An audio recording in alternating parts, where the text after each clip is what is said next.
Coached the team for a number of years. Yes, I did. Yeah, thank you. But that was, I think, last was 2006, so it's quite a while ago. So you've been with the school for over 10 years. Definitely, I've been there since '94. So this is my 24th year. I matriculated in '94, so oh, right. So you've got a lot of history and pedigree there. Yeah. And then, but my shoe has a hole in it.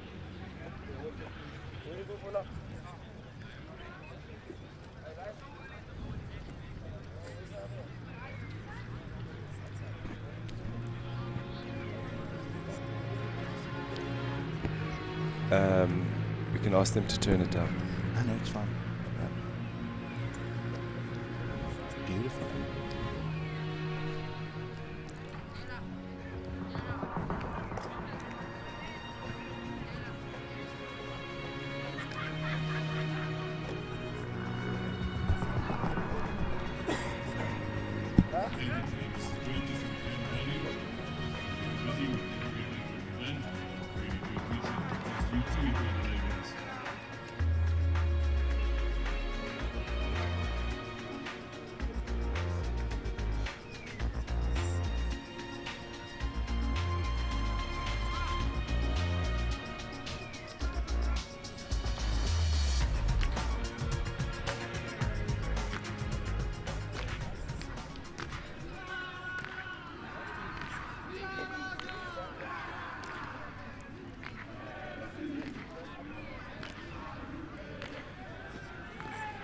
Good morning to all our viewers. You're watching School Sport Live.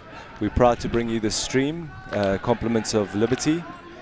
We are at Graeme College Rugby Day. I'm joined here by Ernie Trenery, and we're looking forward to a fantastic day of rugby. Ernie, welcome. Thank you very much, Andrew.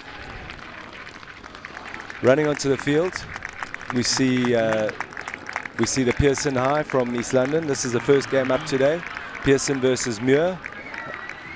Ernie's been at Muir College for a number of years, coaching the first team since 2006, now not coaching anymore. Ernie, tell us a little bit about this team from Muir. Well, the team, as you can see, VC is quite a small team, but you know, they're enthusiastic. Boys are keen and hard-working, so there should be quite a keen contest here today. Pearson, as always, big, mobile, so yes, it will be a real challenge. Tell us a little bit about the coaching staff, Ernie. The coaching staff in the boys and with their skill set, we've actually got something to look forward to. Right, the Pearson team, we've got starting front rankers Ryan Van Volkel, Vian Kuhn and Josh Nell up front. The two second rows, Aiden Chamberlain, Aiden de Koning. Number 6, we've got Brad Koch, Jacques, clear their lines. Great pressure by Pearson. Yes, the speed of the line seems very good, well organized.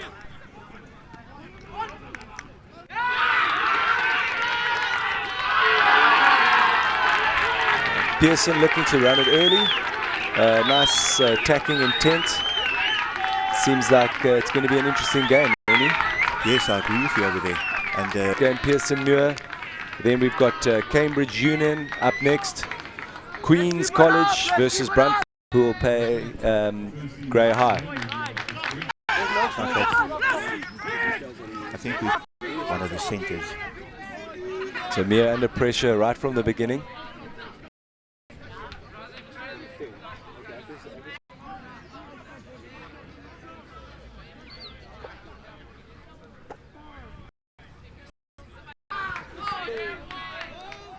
Scrum's battling a bit there. They seem to keep possession, even though we're going backwards. Playing behind the line, yes. Good attacking there and pressure from Pearson. Good wrap around. Yes. Good wrap around by the Muir boys. Not releasing is a call from the ref. So Muir will be gaining some territory as they look to kick for touch. Delano to Blanche, the fly off taking the kick. And Pearson running across the field slightly, and it looks like it might be a turnover. No, Pearson still has it. They give it to the big number 1, and there he goes. Solid boy. Very good offload. Unfortunately, lost forward there. But good intent and nice skills shown by the tight forward there. He looks like a useful player to have in one's team.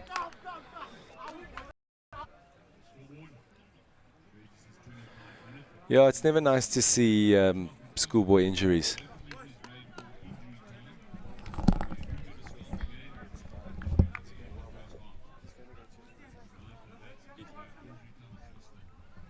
Well, trust that he'll be back up and ready to take his place shortly. Yeah, I think that looks like a concussion to me. I don't think he's going to be getting back on the field, unfortunately. No, It's he has sad. been lying still for a while. Sorry, VC. As you say, it's never nice to see that.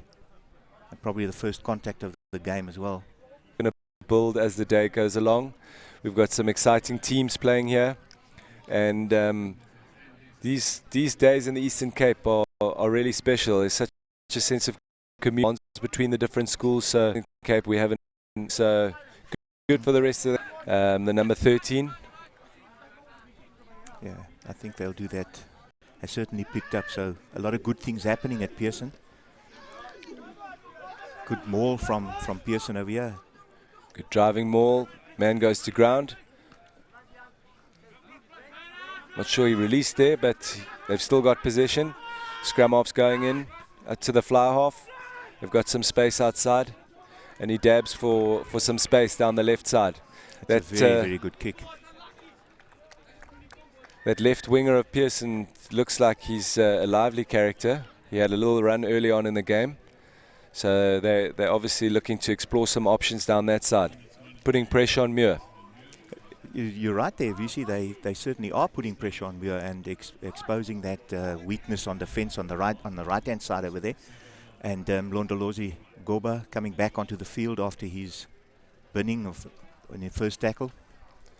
I think there could have been a tactic, seeing that they were one player short in the back line, just to expose them, although perhaps through the hands, creating the overlap might have been a better option there.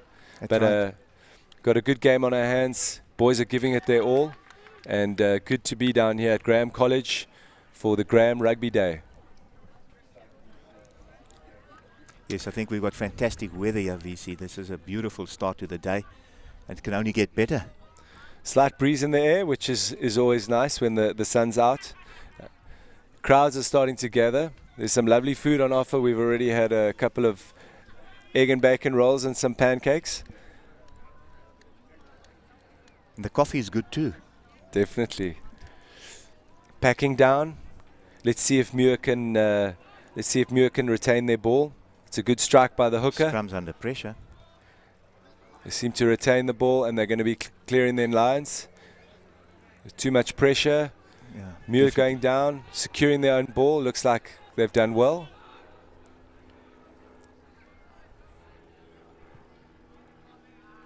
And he clears it out on the right-hand side. Last time we covered Muir was at the Cape Schools Week. That was down in Rondebosch last year. It was a very different weather conditions down there. It was a wet June, July in the Cape.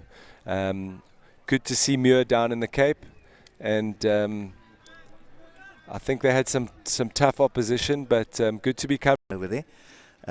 But as always, you know, the Muirites, they give it their all for the duration of the game.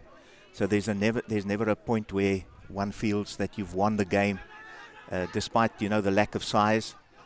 They seem to give it their all. Some good pressure again by Muir. Seems to be a knock-on by the Pearson lads, and they will scrum down again. Typical early season rugby pressure, mistakes, handling errors. But I think it'll improve even as the game progresses. Just can't get started, the teams. The fluency isn't there yet. Yes, I think Muir needs to get going. Pearson looks like they've come into the game with some good tempo, but absolutely. Muir's still getting some possession. Yeah, the rush defence by the Pearson boys. There's a lot of pressure down at the breakdown. I think they might have been a bit early at the break over there, but also going off their feet at the ruck. which certainly does help Muir, wanting to play it quickly.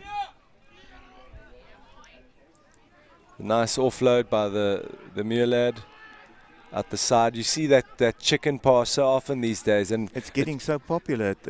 Sometimes frustrating to see it because it doesn't always pay off. Nice little handoff there from Koki. The tackler freeing up your other hand, and then your teammate coming through short. Yes, definitely. In the gap, which is initiated by the New Zealanders and the rest of the world following, as we do in the rugby world. Such a brilliant team, such great results over the years. Absolutely. I think the individual skill set is just so good there, VC, and that's where maybe we fall down a bit. You know, the boys are trying to do it too early. Coaches don't really about schoolboy rugby is, you know, you can't have these strict patterns. You want to encourage creative play. You want to see boys throwing the ball around. I think you do need to obviously secure your first phase ball and do the basics right, but at the same time, the pass is just not going to hand. But the teams are weighing well up against each other. And, running up for his kick. It's a fairly simple kick, just left of the uprights, just outside of the 22. It's the number 14, that's Luvuyo Subekwa. He's pushed it wide. Just to the right. Just about to say nothing in rugby is straightforward. Definitely not. And I think Muir unfortunately missed an opportunity over there to reduce the deficit. Let's see what Langa can do. Well offloaded there. Good idea. Wasn't executed very well. Good cleaning out by Pearson again. Nice strong in the ruck over there. Some big boys. Looks like they had a nice overlap on the right. About 4-3, but they went for the territory option. Yeah, I think they missed a trick over there. Definitely, they should have exploited that. You know, one of the beauties of schoolboy rugby is the exciting, enterprising play, the running rugby. But I think our boys are being coached to be too conservative. You know, and that's something that should actually change. Would be lovely to see a bit of running rugby. Yes. Well, we're halfway through the first half. You know, the sentiment is probably play for territory. We're up already. Let's put some more pressure on Muir, and that's probably the thinking. Well, they've just lost their line out, and Muir's taken that, and now they're back up on the attack. So they must make sure to win this ball to be able to clear their lines. Looks like the cleaners are there. They're over the ball nicely, and they clear up on the right side. That's the fly off Delano to Blanche, and he's cleared nicely. Yes, I think he's undercutting the ball a bit. He's kicking it too high. He's not dropping it onto the foot. So he needs to work on that technique, because he could get further distance on that kick if he just executed properly. But Muir has cleared their lines, as you said, VC. So let's see what happens here. I see it's your winger that kicks for poles, and your fly off that kicks for touch. Are there more kickers in the back line, or do they like to variate? I'm sure they'd all like to think that they can kick. So there could be changes there. It's a better take by Pearson. They win their line out this time, and it's out the back line. Setting up phase rugby in the middle of the park and out to the right. Switch over there. It's good defense by Muir. They're rushing up on the center. Offloads nicely, and they clean it out. They look to go left again. They've got the numbers there, but looks like Muir's got the defense up there as well. Things are looking a little bit more structured now, Ernie. Phases coming together. Definitely. Yes, it looks like they're starting to find their passes and execute the cleans properly. Using that big number 1 again from Pearson. Yes, he can be quite a weapon over there. That's Ryan Windvogel. See the defense is working here by Muir. They're forcing Pearson to cut inside. And the pressure is counting. And that's unfortunate for Pearson, but good news for Muir. They've got the ball out left, and let's see what they can do. There's not much room here, but ran himself into touch there. Good intent. I think he was looking for his number 11 to cut inside.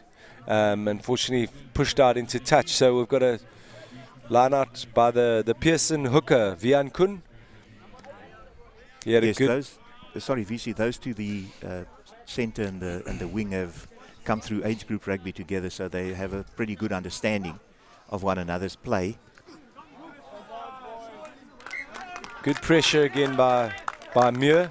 It was a great take in the line out. Good first phase ball there.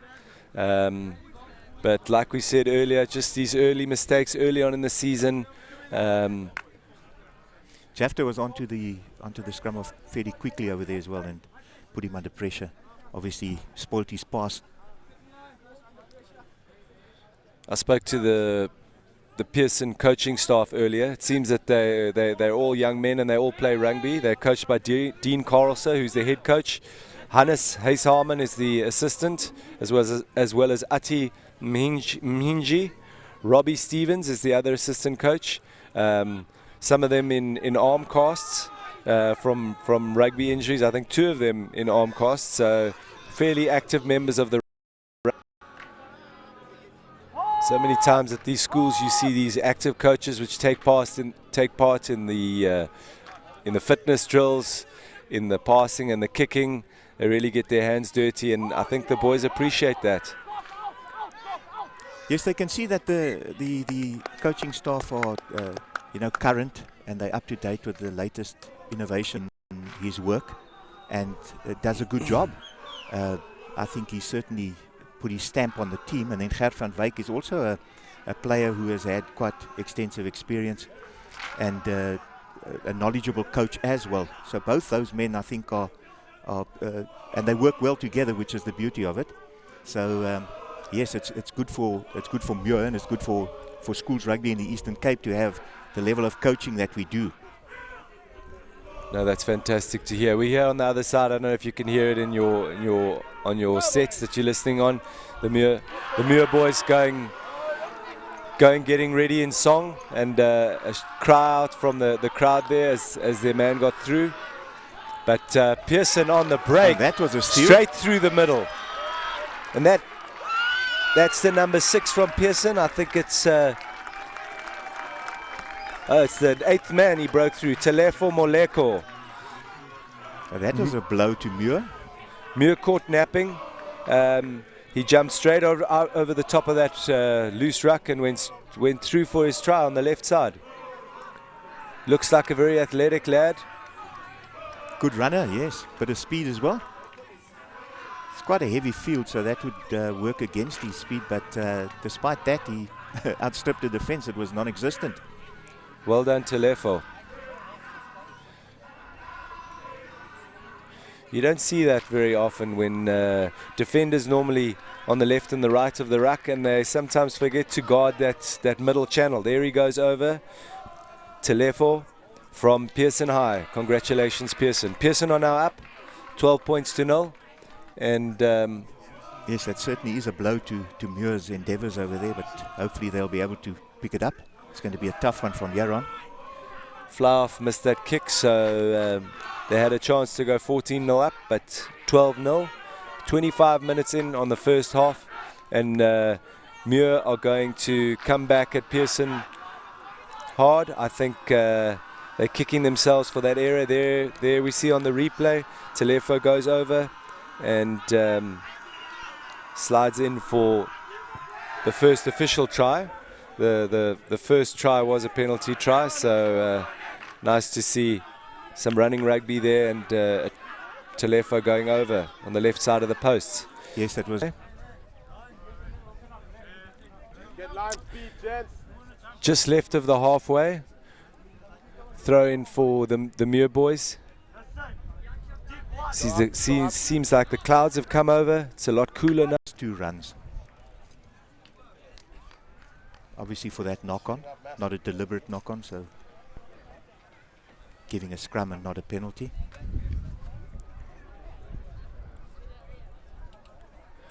They're enforcing that rule quite strictly, I see, in Super Rugby at the moment.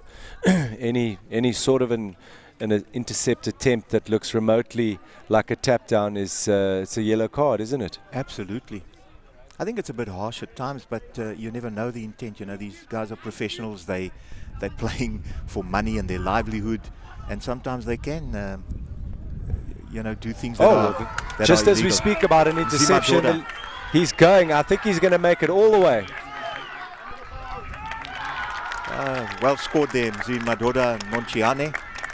He's actually Fantastic. just 16 years old, that youngster, fresh out of under 16s last year.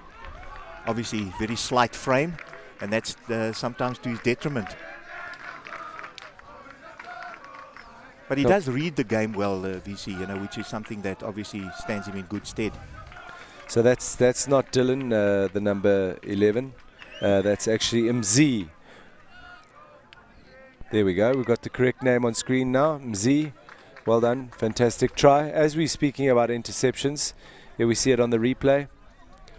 Gets through his man, and no one's going to catch him. I think he bought those yellow boots for a reason. He wanted to be spotted on television. Congratulations. Lovely try, MZ. Very likable little character as well. He's got a very, very cheerful disposition. So let's see if Delano can put this over. It's not an easy kick. Far left corner. That's a good effort. Had the Unfortunately, direction. not good enough. I just think he didn't strike it properly. But Well, that's an interesting point there. In the first half, we had the right wing taking the kick, Sobekwa, and now Delano took that one. So I don't know why the difference. so Muir striking back just when they need it. Down 12-0 at half-time, and now they come back early in the first half with a try. It's a great kick by the captain of Pearson, Bryce Collins. Immediately under pressure. Got their defensive line sorted.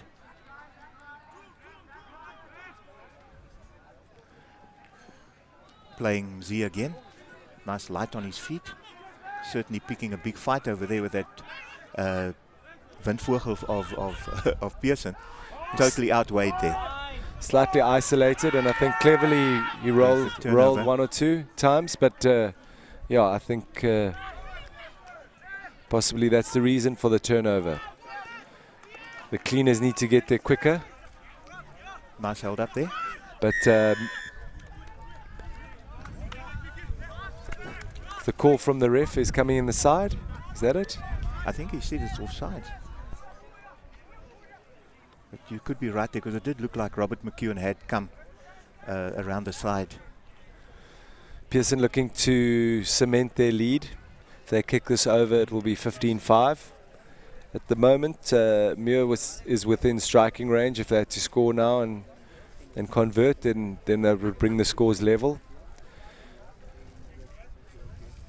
Bryce kicking into the wind. Slight breeze. The wind has picked up a little bit. It has, yes, and it's got a bit of a chill in it. But it's still a beautiful day here in Grahamstown, VC, and lovely rugby on display today. It's always a fantastic day to come to here in Grahamstown. The hospitality of the Graemians, the staff, the Grahamstown people. It's actually excellent. Looks like a solid kick. It's over. It takes it to 15-5. We obviously go to lots of different schools and experience different cultures and coaches and teachers, and we've been welcomed here by Nico Vermeulen, who is I think head of sport, and Eddie, who's from the IT department, and we're getting a very nice vibe from Graeme. I think it seems like a very laid-back school. At the same time, they've got a lot of pride, and today is a great showcase of what they can put forward. Absolutely. Yes, now you've hit it on the head there. Oh, unforced error. Fortunately for Muir, that puts them in a position where they can use this. Well, he's had a great game so far, the number 8 Telefo, so it's very uncharacteristic as to what we've seen so far. Correct. Yeah, he certainly has been one of the standout players and performers for Pearson this morning. I think that might have been what they call the 8:30 wake-up call. I would say playing rugby at 8 o'clock in the morning is not ideal. You only play at 8 o'clock if you're under 14, so this is something unusual for the seniors to be put through. Bit of a mistake there with a planned move, and They'll go back for the scrum. That's right. They've now returned the favour, given the ball back to Pearson.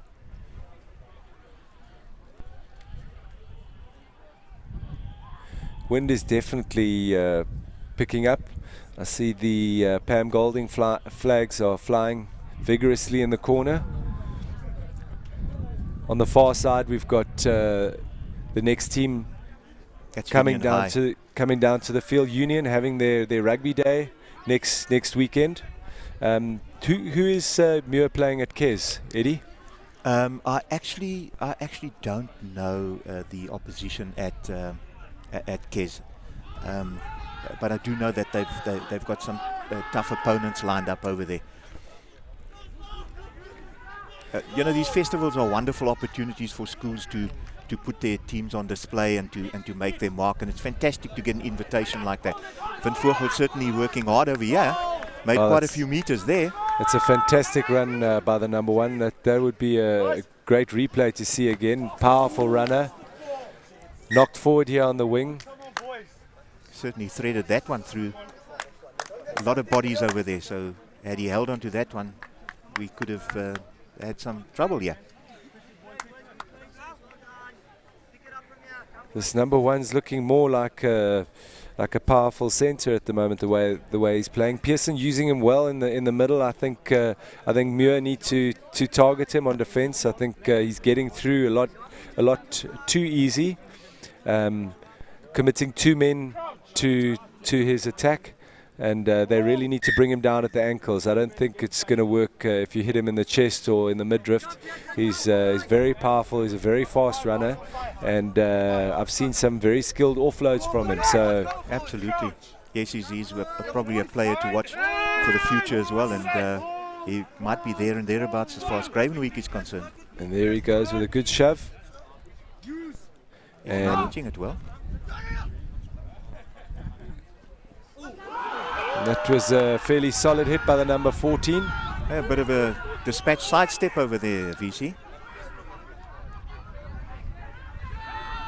I think the Pearson number 14. I think he was hit badly there by the.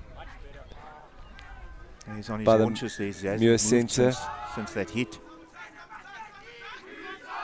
I think that's also down to tackling technique. I think he was going head on the wrong side of the tackle. I don't think his head was even in there. He was aiming for the chest, and I think he probably got a head or an elbow he doesn't connected. Look very happy at the moment.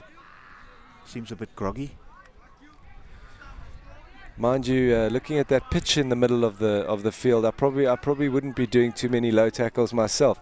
I walked over it earlier today, just to the left of halfway where we focused on now. It's pretty firm underfoot, and I think anyone getting brought to ground in that area is going to feel it.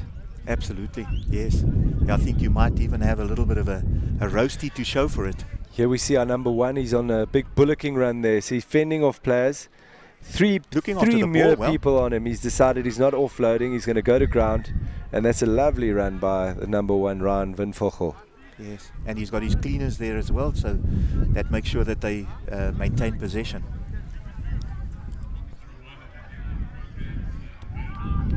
I think that because this is a festival match, VC, they don't have injury time added on. So it's 30 minutes running time for the match. I see. I think we were dialed up at 35 minutes, so we need to change that in our HQ. Yeah, that's right. No, it's 30 minutes a half because of the number of matches that are being played.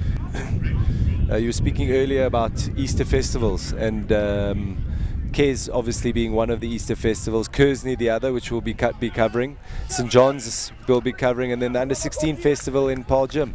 It's a fantastic bit of footwork and a fantastic bit of offload. Nice. Very, very good. I think he got a call there from the 15. That's a fantastic try. The number 15 goes up and brings it down. I thought perhaps they should have kept it in hand, but good decision, which worked out in the end. Yes, he had quite a number of supporters on the inside there, VC. So that was a good call there to chip that through. Yeah, I think that try was set up early on. There was a skillful offload which resulted in the try.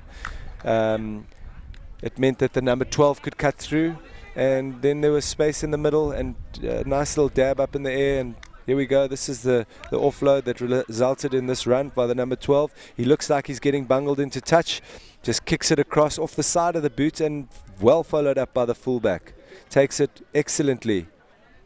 Bit of cricketing skills coming to the fore there as well.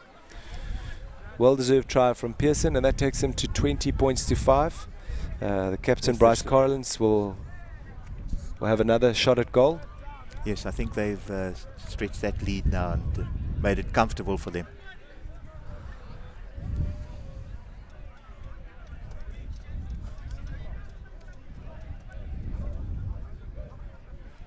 This wind is picking up quite significantly, so it's not as easy as it looks. But he strikes it well and then goes through the middle. Another 2 points to Pearson, bringing the score to 22-5, and that is the captain, number 10, Bryce Collins, who converts for them. He's had a steady game as well today, VC. I agree, Ernie. He's... It hasn't been faultless, but he's been steady, and he's, you know, when he's made mistakes, he's been prepared to fix it. So I think as the sort of general in the back line over there, he's doing a good job for Pearson. Agreed, Eddie. Let's see if Muir can come back now. That's a fantastic kick by Delano, hanging. I think there might have been a hand on there from Muir, but referee says play on. They've got numbers out left, but they matched 1-1. Forward pass. In fact, they had an overlap on the left there. If he'd got that ball away, it would have been another try to Pearson. It would have been very interesting, at least. Yes, I agree. I think they wasted that overlap a little bit hasty. See some changes taking place here on the field. Delano de Blanche going to scrum off. He looks more like a scrum off than a fly off to me. He's quite a nuggety player. Nice, stocky. Obviously very skillful, being able to play both 9 and 10. Yeah, he's quite versatile actually. He can fill quite a number of positions in the back line because he's quite nippy as well.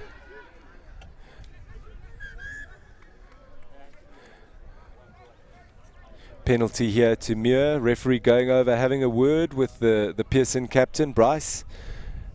Scrum infringement.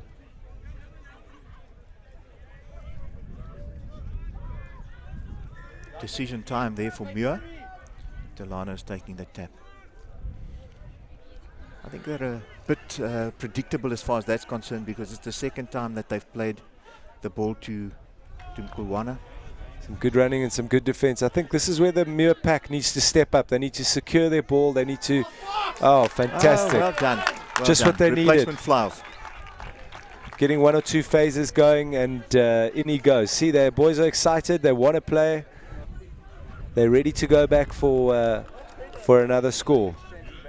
That's the number 21. Do you have a number on him? Name on him, Ernie? Actually, I don't know him that well.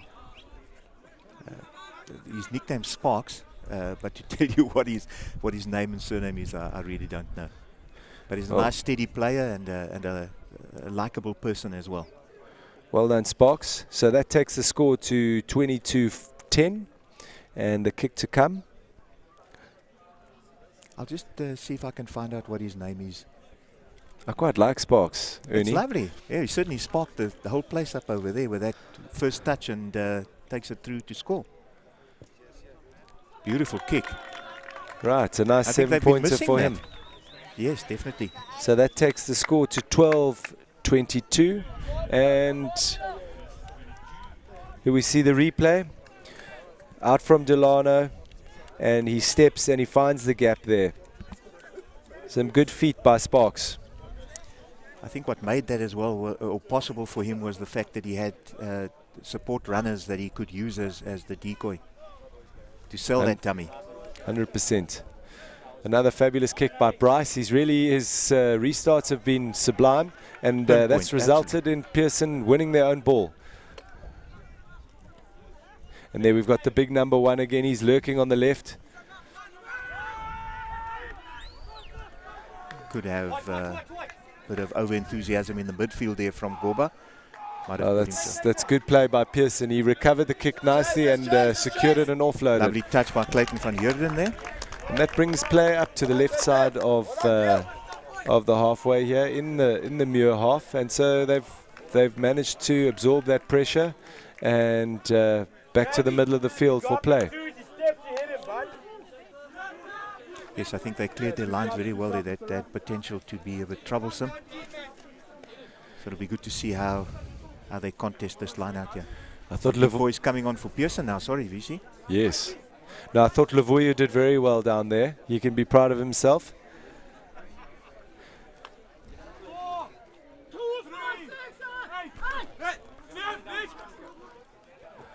Some safe 2-ball for Pearson. Looked like there was a bit of confusion with their line-out calls as well. There goes the big runner, and once again, just a little offload on the side, which gives them that extra 10 meters on the gain line. Yes, they are certainly making inroads over there. And there's numbers again on the outside. Handling, letting them down again. We saw that forward pass earlier in their half, and I think they're just rushing it a little bit. You know, they had the numbers, maybe a little bit too flat on attack. That could be a possibility.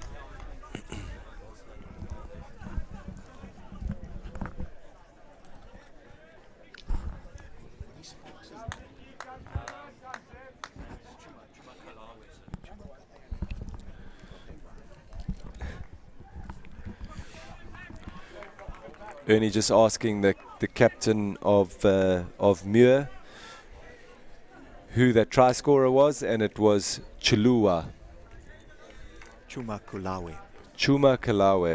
Apologies, Ernie. No, I'm also battling with that one. There he is again. Certainly making an impact on since he's come onto the field here, VC. Yeah, I thought some good hands there. Lovely interpassing. Yeah, the Pearson men a little bit flat again, as we've said it once, but even on that pass to the winger, I thought you must get slightly deeper, but they've secured possession, and there's lots of big men in the lineup here. I think everyone's wanting to have a crack at the gain line.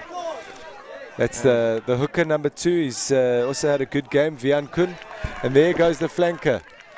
Oh, what a good offload. That's an excellent offload.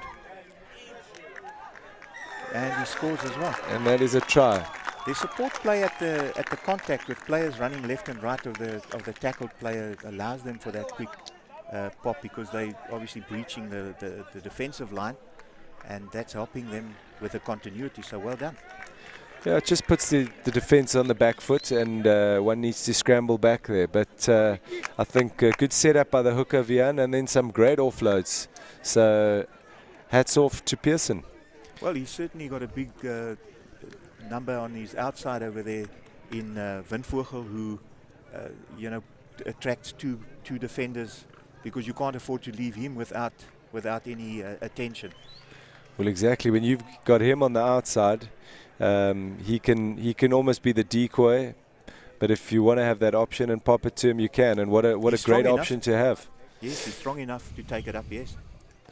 So the score there, 27. I see we've updated that, and can they take it to 29-12? He slotted the previous one from the same position, and the wind has died down. So one seems to think he should manage this comfortably. Yes, I do agree there.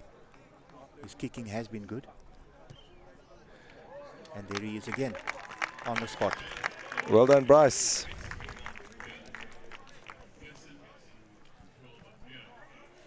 So that's 29-12, stretching their lead again. Yeah. Uphill battle for Muir. 29-12.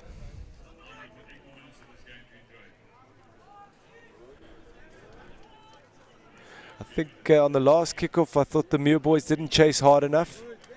They need to get their numbers, and they need to be at full tilt by the time they hit the 10-yard line. Absolutely. There's definitely been a difference in the restarts. Beautiful offload there again from Windvogel.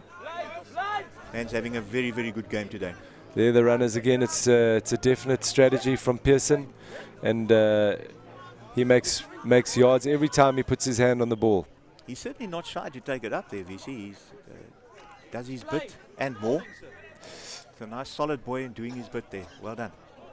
That man from Pearson watching his defender instead of the ball, and unfortunately knocking that on. Scrum down, Muir ball, halfway line. It'll be interesting to see what Muir can produce from the scrum. They just seem to have lost that little bit of enthusiasm over the last couple of minutes. Don't know if maybe they've taken a bump too many in the contact areas. Oh, they seem G'd up after that try from Sparks, and we were hoping they were going to come back with another try. But here they go up the left side. Still a bit of enthusiasm there. Securing their ball, they've got numbers. Pearson defense has been very fast today. Absolutely. That was behind the advantage line again, nice and solid there. Reception committee waiting for him. And they're wanting that wing to run onto the ball. Picked up nicely by Pearson, and they'll retain possession. Yes, I do think that Makoki had the wrong option there. His kick should have been deeper to turn that wing around. And players are changing direction as they receive the ball, and that changes obviously, where they are in relation to the pass, and there's the knock-on. Yes. It's little things like that, the margin for error is so small that if you change after you've got the pass, probably better, or before you get the pass, then the chances of you catching the ball are so much better. Yeah, Bryce, seems like Bryce's eyes were bigger than his stomach there. He was getting the ball, he saw a gap and he was hungry for it, so he went for it, but unfortunately knock on. And now Muir have it out to the right. There goes Sparks again. He's done well again. He jinked his man and then popped it to the inside. And now they want fast ball. There we go, Delano feeds. Forwards need to get there, they need to secure. Looks like there's advantage to Muir for maybe offsides. I think if they can recycle it out to the left now, they've got a lot of numbers. They must stand deep. Maybe send in one of the runners. Oh, well done, that's a Sparks. fantastic. Well done, He's really made an impact since he's come onto the field. And that's Absolutely the second try. has. That's Mzi again. Yes, Mzi Nonchiane. Well done, Mzi. Those jet yellow shoes are producing the goods today. I think he'll be a happy chap after this. Yes. Lovely little chicken wing pass. We were talking about how that can be such a difficult thing to execute, and Sparks just made it look so easy. Yeah, we spoke about skills at the start of the game, and just a very simple little offload can result in a try. So many times you see teams bashing it. Sometimes the point of contact is not the way to go. That's right, a little bit of subtlety in it. It's also good. That was a better restart from Muir. Pinpoint kick again. I think the Pearson boys weren't following. They weren't chasing like they had on the previous restarts. That kick was slightly deeper than the previous ones. That conversion went over, and so Muir is actually 19 points to 29 behind.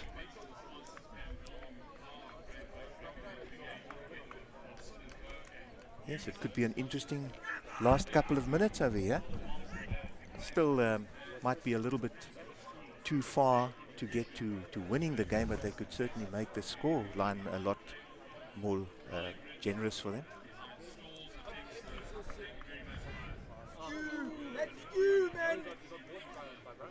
Oh, don't like the idea that the ball wasn't in straight. There's a fault on the cricket pitch.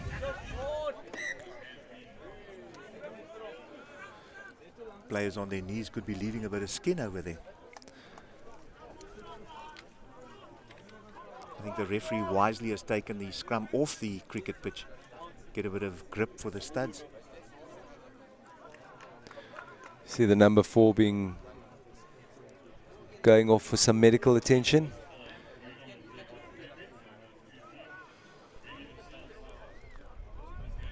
I think it's a wonderful idea to have a squad of players so that you can introduce more players to this level of rugby.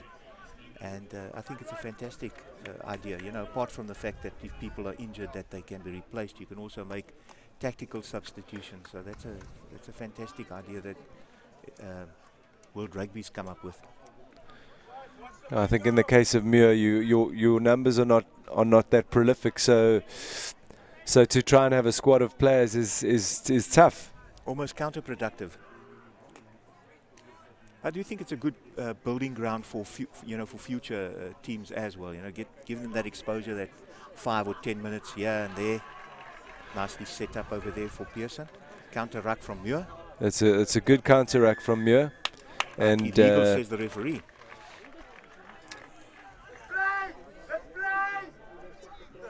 I think the only negative about the squad system is that you get a lot of players that don't necessarily get rotated, and they end up on the bench and they don't get game time and they get frustrated.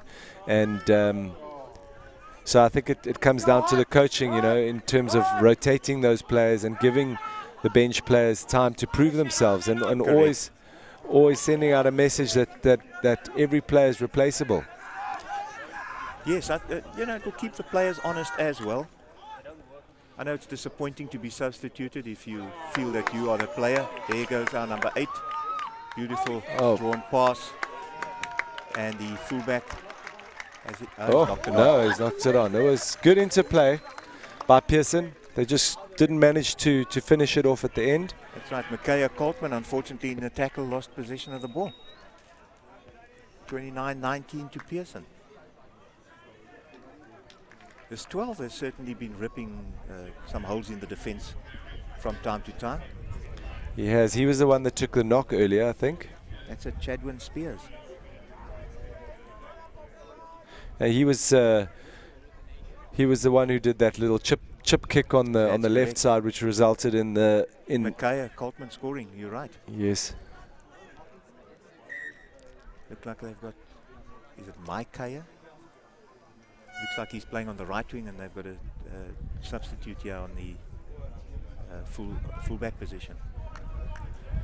Rotating the squad. Pearson management. Final play. Sorry, VC. I think this will be the final play of the game. I just heard the hooter going off over there. Yeah, and I think from my side, I would go with either the number 1 or the number 8 from Pearson. Or possibly the number 12, who we're just discussing now as being our man of the match. Yes, I think for consistency, you know, an overall play, I would certainly support your vote on Windvogel over there. And it looks like Pearson, after that mistake, have actually managed to score a try to take the score to 34, and with a kick to come. Rather a silly mistake by Muir there in the closing minutes of the game. Yeah, I think Ryan, he set a good platform for the team to go forward, and I think he gave them that impetus. Yes, he did his basics well. You know, he scrummed solidly. He's been a support player. He's been cleaning at the rucks.